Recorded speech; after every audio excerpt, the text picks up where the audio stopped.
ജില്ലയിലെ ബ്ലാത്തൂർ എന്ന പ്രദേശം സമുദ്രനിരപ്പിൽ നിന്നും 170 മീറ്ററോളം ഉയരത്തിലുള്ള ഒരു പീഠഭൂമി സമാനമായ പ്രദേശമാണ്. 3000-ഓളം ഏക്കർ സ്ഥലത്ത് ഇവിടെ നിന്നും ചെങ്കല്ലുകൾ കൊത്തി കൊണ്ടുപോവുകയാണ്. കഴിഞ്ഞ ഒരു 20 വർഷമായിട്ട് തുടർച്ചയായിട്ട് തന്നെ ചെങ്കൽ ഖനനം ഇവിടെ നടക്കുകയാണ്. ഈ ഗ്രാമത്തിലെ തന്നെ ഒരു സ്വകാര്യത, അല്ലെങ്കിൽ അവിടെ ഉണ്ടായിരുന്ന ജലത്തിൻ്റെ പ്രശ്നങ്ങൾ ഒക്കെ ജനങ്ങളിൽ ചെറിയ ഭയം ഉണ്ടാക്കാൻ തുടങ്ങി. വലിയ ലോറികൾ രാത്രികളിൽ വന്ന് അതിലേക്ക് 24 മണിക്കൂറും ലൈറ്റൊക്കെ ഇട്ടുകൊണ്ട് ചെങ്കൽ ഖനനം നടക്കുന്നതോട് കൂടിയിട്ട് ഒരു ഗ്രാമത്തിൻ്റെ ഒരു സ്വച്ഛതയും ഒരു സ്വകാര്യതയും ഒക്കെ നഷ്ടപ്പെട്ടുകൊണ്ട് 3000-ഓളം അന്യസംസ്ഥാന തൊഴിലാളികൾ ഇവിടെ വന്ന് തൊഴിൽ തുടങ്ങി. അതോടുകൂടി ഉണ്ടായിരുന്ന ഒരു ഭയം ജനങ്ങളിൽ ഉണ്ടാവുകയും കുടിവെള്ളത്തിൻ്റെ ഒരു ചെറിയ പ്രശ്നങ്ങൾ ഇതിന് ബന്ധപ്പെട്ടുണ്ടാവും എന്നുള്ള ഒരു അറിവുകളുടെ ഭാഗമായിട്ട് ചെറിയ സംഘങ്ങൾ രൂപീകരിക്കപ്പെട്ടു. ചെങ്കൽ പാറപ്പരപ്പുകളെ പറ്റിയിട്ടുള്ള പൊതുജനങ്ങളുടെ ഒരു പൊതുവികാരം എന്ന് പറയുന്നത് അതൊരു ഉപയോഗശൂന്യമായിട്ടുള്ള തരിശ് ഭൂമി എന്നാണ്.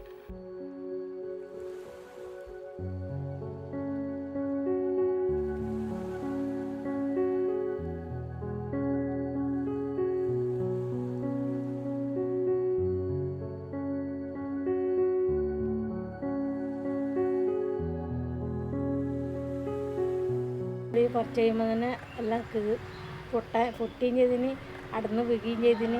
വലിയ വെടി റിമോട്ട് വെച്ചിട്ട് വെടി പൊട്ടിച്ചതിൽ തറ അടക്കം പൊട്ടിയിട്ടുണ്ട്. എൻ്റെ വീട്ടിൽ കിണറ്റിൻ്റെ മതിൽ, കിണറ്റിൻ്റെ അടിയോളം പൊട്ടിയിട്ടുണ്ട്.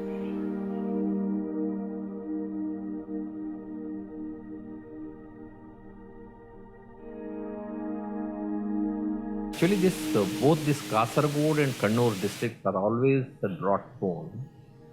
And one reason, this is my analysis, is all the hill, upper ridges of the hills. This is a undulating topography. You have hillocks, big hillocks, then plains and valleys like that.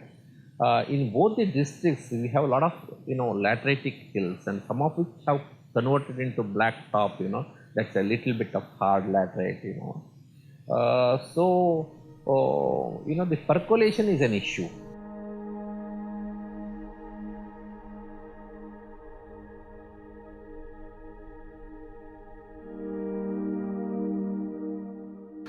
The criticality with reference to the ecosystem services, mainly the services in the form of freshwater supply. This is actually a house of water, a good drinking water. Our studies in Madaipara region shows this the sole water supply for the people around in that village. Because of that, they conserve it. So they also know a bare rock will not conserve water. So the vegetation surrounding the laterite system, so they call it as kanam. And also they have the vegetation where the worship is concerned is called cow, sacred groves. So people conserve vegetation with reference to the cultural kind of lineage, like sacred groves. But the kanams conservations mainly because of this water supply, because they know this laterite system along with the green vegetation is important for conservation of water. This is also the kind of habitat for many diversity. For example, if you see the fish, the people have recorded I think some 20 different freshwater species from this ecosystem, and some 11 or 14 species of frogs, and several species of birds, and some 500 species of angiosperms, and these are seasonal.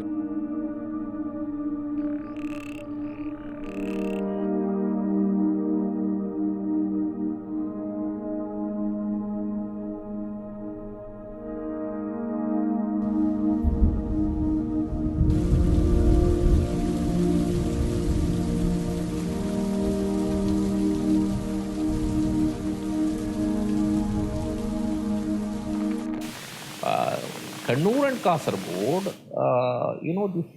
another reason, apart from this lateritic, is that the Tulavarsham is significantly low compared to the rest districts of Kerala.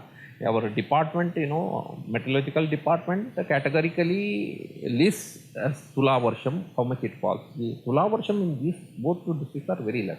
So what is Tula Varsham? Tula Varsham is the last possible recharge before we enter into a hard time. So it's very crucial. So this lack of Tula Varsham plus a good laterite cap makes us drought prone. Laterite, in my opinion, is not properly understood by common men and also scientists. Still, there is an area of confusion and all that. All the paddy fields have gone. If you take a perspective of about 30-40 years ago, there were a lot of paddy fields. That has gone. So, the first major water recharging system has gone and aragonite has come. Aragonite is one crop which requires, 20 liters per day, at least 14 liters per day and for 6 months. Adda bore or horizontal bore is a very old technology. We have surangas. Surangas is man-made vertical cave. These man-made adda bores are very difficult because of the labor shortage, because of the kind of work, hard work and all that. So we were in search of a machine. We came to know that there is a team in Rajasthan and they are doing it since a couple of decades. We knew that this is far sustainable from vertical bores for two reasons. Number one, you are not drilling through a hard rock.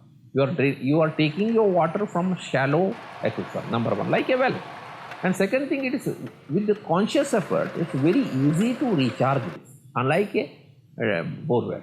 And second thing, this is not suited to all the areas like thickly populated Kerala's, inhabitations and all that. It is not advisable. But relatively in middle class areas and maybe a person having 2-3 acres, 5 acres like that, legally speaking, it will draw water almost from your own area and you won't be a target of neighbor's curse also. With this support, we have looked into the ecology, the biodiversity and the ecosystem services of the laterite area of the Western Ghats. Swaminathan Research Foundation, we are always our interest is the areas which outside the protected zone. For example, the Western Ghats, there are some 6 to 8% of the Western Ghats is protected legally. But if you take laterite, it is totally is out of the protected areas. The management of this kind of a system is possible only through the people's partnership and so on. The problem here is how do we mainstream the biodiversity concerns or biodiversity needs, not concerns actually, biodiversity and ecosystem conservation needs into development. This is a big issue.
Understanding laterite soil is a very serious subject. I think nobody has given much thought. There is a good amount of people living in this laterite belt.